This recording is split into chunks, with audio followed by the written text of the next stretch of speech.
அனைவருக்கும் வணக்கம். இந்திய கடற்படை தட்டி தூக்கிய விஷயம்தான் இப்பொழுது உலக அரங்கில் பெரும் பரபரப்பாக பேசப்பட்டு வருகிறது நண்பர்களே. இந்திய மாலுமிகள் சென்ற கப்பல் ஒன்றை கடத்தினாங்க சொமாலிய கடற்படை கொள்ளையர்கள்.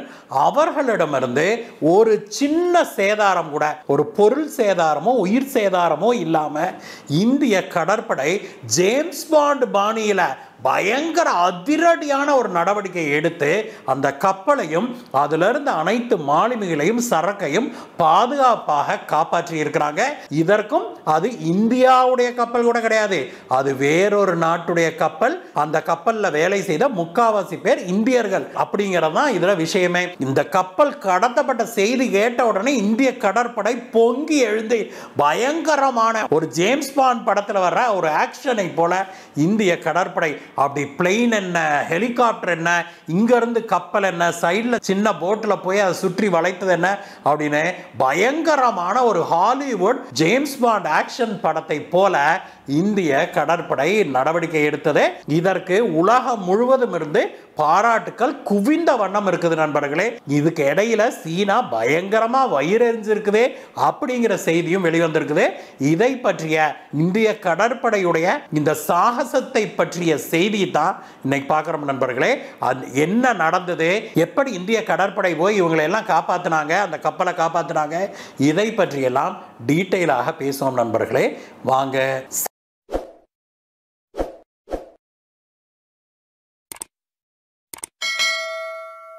சரியாக 4 தினங்களுக்கு முன்பு இந்திய கடற்படை கப்பலான INS சென்னைக்கு ஒரு SOS மெசேஜ் ஒன்று வருது.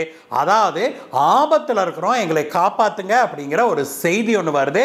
அதை அனுப்புனது யாரு அப்படின்னு பார்த்தோம்னா அது லைபீரியா நாட்டு கப்பலான MV லீலா நார்ஃபாக் அப்படிங்கிற ஒரு கப்பல்ல இருந்து தான் இந்த செய்தி ஒன்று வருது. அது எந்த இடத்துல அந்த கப்பல் அப்பொழுது இருந்தது அப்படின்னாக்க சொமாலியா, ஆப்பிரிக்காவுடைய அந்த ஹார்ன் இருக்குது இல்லையா, அந்த வடக்கு பகுதியில் அங்க இருக்குது சொமாலியா நாடு. அந்த சொமாலியா நாட்டு கரையில இருந்து ஒரு 480 கிலோமீட்டர் தள்ளி நடுக்கடல்ல இந்த கப்பல் வந்து கொண்டிருந்திருக்குது. அந்த கப்பல்ல இருந்தா SOS வந்தது. SOS அப்படின்னா என்னங்கிறது உங்களுக்கு தெரிஞ்சிருக்கும் நண்பர்களே. ஆபத்தில் இருக்கிறோம், எங்களை காப்பாத்துங்க அப்படிங்கிற அந்த ஒரு அவசர செய்தி தான் அது. இந்த செய்தி கிடைத்த உடனேயே இந்திய கடற்படை தன்னுடைய INS சென்னை அப்படிங்கிற ஒரு டிஸ்ட்ராயர் வகை கப்பலை உடனடியாக அங்க அனுப்புறாங்க. இந்திய கப்பல் உடனடியாக இந்த கடத்தப்பட்ட அந்த கப்பலுக்கு செய்தி கொடுக்குது, நாங்க வந்து கொண்டிருக்கிறோம் அப்படின்னு சொல்லி ஒரு செய்தியை கொடுத்து விட்டு விரைந்து போகுது. இந்திய கடற்படை கப்பல் INS சென்னை அங்க போக தொடங்கிய உடனேயே அவங்க என்ன பண்றாங்க, அந்த கப்பல் வந்து டிஸ்ட்ராயர் வகை கப்பல், அதுல வந்து விமானங்களை நிறுத்திக் கொள்ள முடியும், அதே சமயத்தில் நம்ம ஹெலிகாப்டர்களை நிறுத்த முடியும். P-8I வகை இந்திய கடற்படைக்கு சொந்தமான விமானங்கள் அந்த கப்பல்ல இருக்குது. அதே போல பிரிடேட்டர் வகை ஹெலிகாப்டர்களும் அதுல இருக்குது. இந்த ஹெலிகாப்டர்களையும் ட்ரோனையும் முதல்ல ஒரு சர்வேலன்ஸுக்கு அனுப்புறாங்க. கப்பலை சுற்றி என்ன இருக்குது ஏது இருக்குதுன்னு பார்ப்பதற்காக அனுப்புறாங்க. அதே சமயத்தில் INS சென்னை விரைந்து அங்க போகுது. மறுநாள் தான் INS சென்னை அங்க போய் சேருது அந்த கப்பலுக்கு அருகே. செய்தி கிடைத்த உடனேயே INS சென்னையில் இருக்கிற நம்முடைய கடற்படை வீரர்கள் இருக்காங்களே, அவங்க வந்து இந்த கப்பலுக்கு தகவல் கொடுக்கறாங்க. இந்த மாதிரி என்ன நடந்ததுன்னு கேட்பதற்காக அவங்க தகவல் அனுப்பின போது அந்த கப்பல்ல இருந்தவங்க என்ன சொல்றாங்க அப்படின்னா, இந்த கப்பல்ல நாங்க 21 பேர் இருக்கிறோம், இந்த 21 பேர்ல 15 பேர் இந்தியாவை சேர்ந்தவர்கள், மற்றவர்கள்லாம் பிலிப்பீன்ஸ் நாட்டை சேர்ந்தவங்க. நாங்க வந்து இந்த நடுக்கடலை வந்துகிட்டு இருக்கும்போது திடீர்னு எங்களை சின்ன சின்ன போட்டில் ஒரு 4-5 போட்டில் வந்து எங்களை சூழ்ந்துகிட்டாங்க சொமாலிய கடற்கொள்ளையர்கள். அவங்க வந்து துப்பாக்கியை வைத்து சுட்டு எங்களை மிரட்டவும் ஆரம்பிச்சாங்க. உடனடியாக நாங்க வந்து சேஃப் ரூம்குள்ள ஓடி போய் ஒளிஞ்சுக்கிட்டோம் அப்படின்னு சொல்லி சொல்றாங்க. சேஃப் ரூம் அப்படின்னா என்ன அப்படிங்கிறது நம்மள பலருக்கும் தெரியாத நண்பர்களே. இப்பொழுதெல்லாம் கப்பல்கள்ல வந்து என்ன பண்றாங்க அப்படின்னாக்க, இந்த மாதிரி கடற்கொள்ளைகள்லாம் அதிகரிச்சிட்டதுனால தனியாக ஒரு சேஃப் ரூம் போல ஒரு பகுதியை உருவாக்குறாங்க. அந்த ரூம்குள்ள போய் ஒளிஞ்சுக்கிட்டோம் அப்படின்னா அந்த ரூம் வந்து சாமானியத்துக்கு யாராலும் சுட்டோ உடைச்சோ உடைக்க முடியாது. அந்த மாதிரி ஒரு ஸ்ட்ராங்கான ரூமாக அதை வடிவமைக்கிறாங்க. அது மட்டுமல்ல, அதுக்குள்ளேயே அந்த ரூமுக்குள்ளேயே 24 மணி நேரத்திலிருந்து 48 மணி நேரம் வரைக்கும் அங்கே அந்த கப்பலை சேர்ந்த அனைவரும் தங்கி அவங்களுக்கு தேவையான எல்லா வசதிகளையும், சாப்பாடு, தண்ணி, எமர்ஜென்சிக்கு என்னென்ன வேணுமோ எல்லாத்தையும் அந்த ரூம்குள்ள வச்சிடறாங்க. ஒரு சேஃப்டி வால்ட் மாதிரியே சேஃப் ரூம் அப்படின்னு சொல்றாங்க. அந்த சேஃப் ரூம்குள்ள நாங்க ஒளிஞ்சுக்கிட்டோம். அதுலயும் அவர் என்ன சொல்றாரு அப்படின்னா, 21 பேர்ல 20 பேர் ஓடி ஒளிஞ்சிட்டோம் இந்த ரூமுக்குள்ள. ஒரு ஆள் வெளியில் இருக்கிறாரு, அவருடைய நிலை என்ன அப்படின்னு எங்களுக்கு தெரியல அப்படின்னு சொல்லி இந்த லைபீரியா கப்பல்ல வந்த மாலுமிகள் நம்முடைய இந்திய கடற்படையினரை தொடர்பு கொண்டு சொல்றாங்க. அதை கேட்ட உடனே ஐஎன்எஸ் சென்னையில் இருந்த நம்முடைய கடற்படை வீரர்கள் என்ன சொல்றாங்க அப்படின்னாக்க, சரி என்ன ஆனாலும் நீங்க வெளியில வர வேண்டாம், நாங்க உங்களை காப்பாற்றுவதற்காக வந்துகிட்டு இருக்கிறோம், இந்திய கடற்படை உங்களை காப்பாற்றுவதற்கு வருது, அது வரைக்கும் நீங்க அந்த ரூம்லயே பாதுகாப்பா இருங்க. அதற்கு முன்பாக ஒன்று பண்ணுங்க, நீங்க உங்க கப்பலை இப்போ ஐஎன்எஸ் சென்னை இங்க இருந்து வந்துகிட்டு இருக்குது, இந்த திசையில இருந்து வர்றோம், அதுக்கு ஏற்றாறு போல நீங்க உங்க கப்பலை திருப்பி இந்த ஐஎன்எஸ் சென்னையை நோக்கி உங்க கப்பலை செலுத்துவதற்கு பிக்ஸ் பண்ணிருங்க, அந்த டைரக்ஷன்ல வந்துகிட்டே இருக்கட்டும் கப்பல், அப்படின்னாக்க நீங்களும் வருவீங்க, நாங்களும் வரும்போது சீக்கிரமாக நம்ம உங்க கப்பலை அடைஞ்சிருவோம் அப்படின்னு சொல்லி சொல்றாங்க. அதை கேட்ட உடனே அதற்கு தகுந்தார் போல இந்த எம்வி லீலா நார்ஃபாக் உடைய கேப்டன் என்ன பண்றாரு, அந்த கப்பல் போகிற திசையை மாத்துறாரு. இந்திய கடற்படை கப்பல் ஐஎன்எஸ் சென்னை எந்த பக்கம் வருதோ இப்படி போயிட்டு இருந்த கப்பலை இப்படி திருப்பி ஐஎன்எஸ் சென்னையின் பக்கமாக அந்த திசையில திருப்பி செலுத்த ஆரம்பிக்கிறாரு. இந்த கப்பல் இப்படியே போய்கிட்டு இருக்குது, இந்திய கப்பல் இப்படி வந்துகிட்டு இருக்குது. இதற்கிடையே இந்தியா தான் தன்னுடைய பிளெயின் ஹெலிகாப்டர்லாம் அனுப்புச்சு இல்லையா, அப்படி இந்தியா தன்னுடைய விமானங்களையும் ஹெலிகாப்டரையும் அனுப்பின போது அவங்க அந்த கப்பலுக்கு செய்தியை அனுப்புறாங்க, இந்திய கடற்படை கப்பல் உங்களை சூழ்ந்திருக்குது, யாராவது கடற்கொள்ளையர்கள் இந்த கப்பலை பிடிக்க நினைத்தால், இல்ல பிடிச்சிருந்தீங்க அப்படின்னா நீங்க இந்திய கடற்படை வீரர்களை எதிர்கொள்ள வேண்டி இருக்கும் அப்படின்னு தொடர்ந்து அறிவிக்கிறாங்க. இந்த கப்பல் கடத்தப்பட்ட மறுநாள் காலையில இந்திய கடற்படை கப்பல் இந்த எம்வி லீலா நார்ஃபாக்கை அணுகுகிறது. அப்பொழுது அங்க சுத்தி பார்த்தா முழு நிசப்தம். இந்தியா தன்னுடைய விமானத்தை, ஹெலிகாப்டரை, சின்ன படகுகளையும் சுற்றி அனுப்பி எல்லாம் தேடுறாங்க. எங்கு பார்த்தாலும் நிசப்தம், ஒரு சத்தம் கூட இந்த கப்பல்ல இருந்து வரல. இப்படி கப்பல் வாட்டுக்கு போய்கிட்டே இருக்குது. இந்திய கடற்படையினர் மீண்டும் மீண்டும் அனௌன்ஸ் பண்றாங்க, யாராவது கடற்கொள்ளையர்கள் அங்க இருந்தால் உடனடியாக சரண்டர் ஆயிருங்க, இல்லைன்னா நாங்க இந்த கப்பல்ல ஏறி உங்களை பிடிக்க வேண்டியது வரும், நாங்க தகுந்த நடவடிக்கை எடுக்க வேண்டியது வரும் அப்படின்னு அறிவிக்கிறாங்க. ஆனால் எந்த விதமான கடற்கொள்ளையர் நடமாட்டமும் தெரியாததுனால அதற்கு பிறகு இந்திய கடற்படை வீரர்கள் இந்த கப்பலுக்கு ஏறுறாங்க. கப்பல்ல ஏறி பார்க்கும்போது வெளியில யாருமே கிடையாது. ஒருவேளை உள்ள எவனாவது நுழைஞ்சு ஒளிஞ்சுக்கிட்டு இருந்திருக்கலாம் அப்படிங்கிற இதுல அவங்க முதல் வேலையாக அந்த நார்ஃபாக் கப்பலுக்கு, இந்த லைபீரிய நாட்டு கப்பல் கேப்டனுக்கு அனௌன்ஸ் பண்றாங்க, நாங்க உங்க கப்பல்ல ஏறிட்டோம் அப்படின்னு அனௌன்ஸ் பண்ணனே அங்க உள்ள இருந்த மாலுமிகள்லாம் வெளியில வராங்க.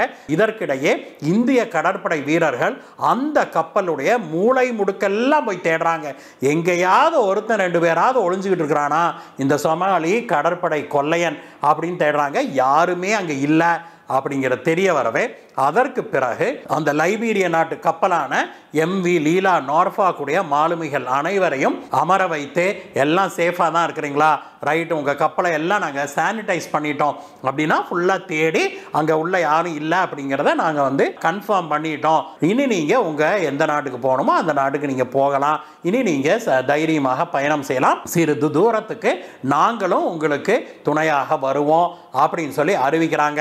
தாங்க எஸ்ஓஎஸ் அனுப்பியும் கூட அதற்கு இந்திய கடற்படை தான் தங்களை காப்பாத்துச்சே அப்படிங்கிறத உணர்ந்த அந்த கப்பல்ல இருந்த இந்திய மாலுமிகளும் பிலிப்பீன்ஸ் நாட்டை சேர்ந்த மாலுமிகளும் பாரத் மாதா கி ஜெய் அப்படின்னு அவங்க முழக்கமிடும் வீடியோவை பார்க்கும்போது உண்மையிலேயே நமக்கு புல்லரிக்குது நண்பர்களே. இந்திய கடற்படை சீஃப் அட்மிரல் ஆர் ஹரிகுமார் இது பற்றி என்ன சொன்னார் அப்படின்னாக்க, தகவல் கிடைத்த உடனேயே நாங்கள் ஐஎன்எஸ் சென்னையை அங்கு விரைந்து செலுத்தினோம், அதற்கு முன்பே நாங்கள் அங்கே தகவலும் சொல்லிவிட்டோம். இந்த மாதிரி நீங்கள் வந்து பயப்பட வேண்டாம், உடனடியாக கப்பலை நாங்கள் இருக்கிற திசையை நோக்கி திருப்பினால் மட்டும் போதும், வேற ஒன்றும் செய்யாதீங்க, நாங்கள் வந்துகிட்டு இருக்கிறோம்னு சொன்னோம். அங்கே போய் நாங்கள் பார்த்தபோது நாங்கள் வர்ற செய்தி கேட்ட உடனேயே இந்திய கடற்படை இந்த கப்பலை காப்பாற்ற வருது அப்படிங்கிற செய்தி கேட்ட உடனேயே அங்கிருந்த சொமாலி கடற்படை கொள்ளையர்கள் தெரிச்சு ஓடிட்டாங்க அப்படிங்கிறது தெளிவாகுது அப்படின்னு சொல்லி சொன்னாரு. மேலும் அவர் என்ன சொன்னார்னா, இந்த சொமாலி கடற்படை கொள்ளையர்கள் கப்பலை ஹைஜாக் பண்ணாங்க இல்லையா, அப்பொழுது கப்பல் மேலே ஏறி இருக்கிறாங்க. ஏறுவதற்குள்ளாக இவங்க வந்து எல்லாருமே இந்த சேஃப்டி ரூம்குள்ள போயிட்டாங்க. 21 பேர்ல 20 பேர் இந்த சேஃப்டி ரூம்குள்ள போயிட்டாங்க இல்லையா. ஒருத்தர் கப்பலின் வேறொரு பகுதியில் பத்திரமாக ஒளிஞ்சுக்கிட்டு இருந்திருக்கிறார். அவரும் பிழைச்சிட்டார் நண்பர்களே. அதனால இவங்க எல்லாருமே ஓடி ஒளிஞ்சிட்டாங்க, எல்லாருமே சேஃப் ரூம்குள்ள போயிட்டாங்க.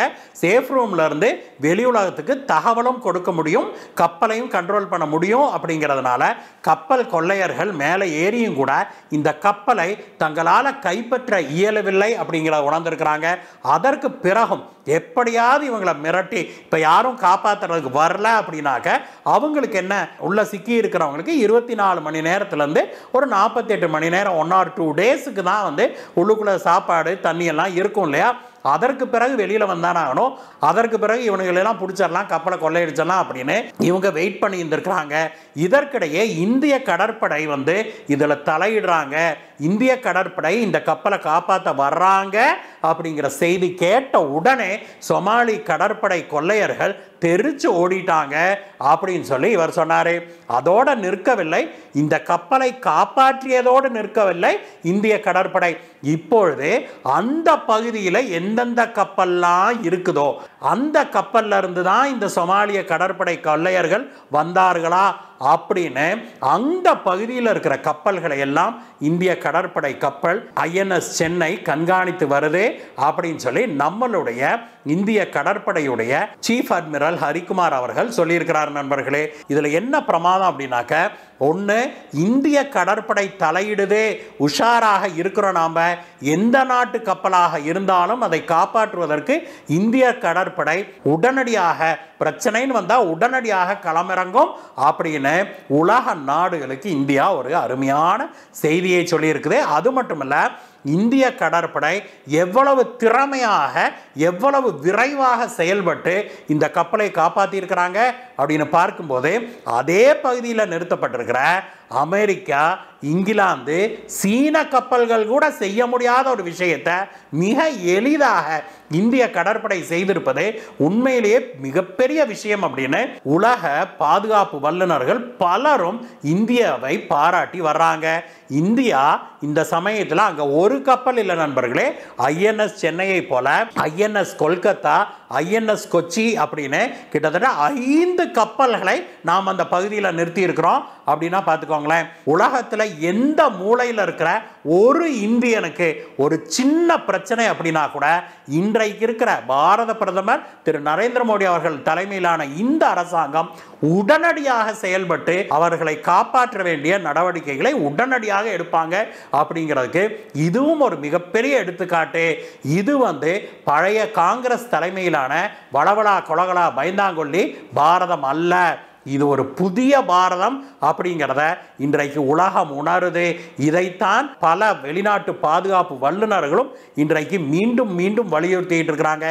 இதுல இன்னொரு கொசுறு செய்தி என்ன அப்படின்னா, இதை கேட்டு சீனா பயங்கரமான சங்கடப்பட்டிருக்குது அப்படின்னு சொல்றாங்க.